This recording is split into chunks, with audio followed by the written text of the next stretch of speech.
এই ট্রিপটাতে টোটাল দুটো রিসর্ট বুক করা হয়েছিল।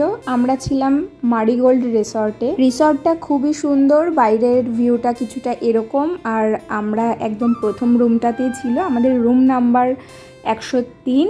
চলে তাহলে রুমটা তোমাদেরকে ঘুরিয়ে দেখাই। দরজা খুলে ভেতরে ঢুকতেই ডান দিকে একটা সোফা রয়েছে, ওটা সোফা কাম বেড ছিল, মানে একজন মানুষ ওটাতে শুতে পারবে। তার পাশেই একটা ওয়ার্ড্রপ ছিল, ডাবল বেড, কিন্তু মোটামুটি আরাম করে 3 জন শুতেই পারবে। তার পাশেই একটা ড্রেসিং টেবিল ছিল, এসি রয়েছে, টিভি রয়েছে। টিভি ইউনিটটাও কিন্তু ভীষণ সুন্দর, চারপাশে বেশ কালারফুল লাইট ছিল। ওয়ার্ড্রপের পাশেই ঠিক এই জায়গাটাতে মানে চা কফি খাওয়ার জন্য সমস্ত সরঞ্জাম ছিল।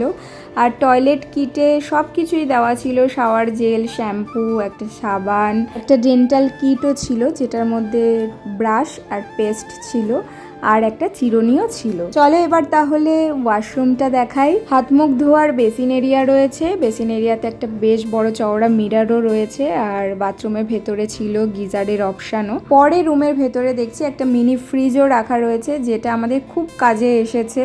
এরপরে চলে আসলাম আমরা পুলে। আর পুল এরিয়া কিছুটা এরকম ছিল, বেশ বড়। রাইসোনার ফার্স্ট সুইমিং পুল এক্সপিরিয়েন্স খুবই ভালো ছিল। আমি একটু ভয়ে ভয়ে ছিলাম যে ও কেমন কি রিয়াক্ট করবে, বাট না, ও তো পুল থেকে উঠতেই চাইছিল না।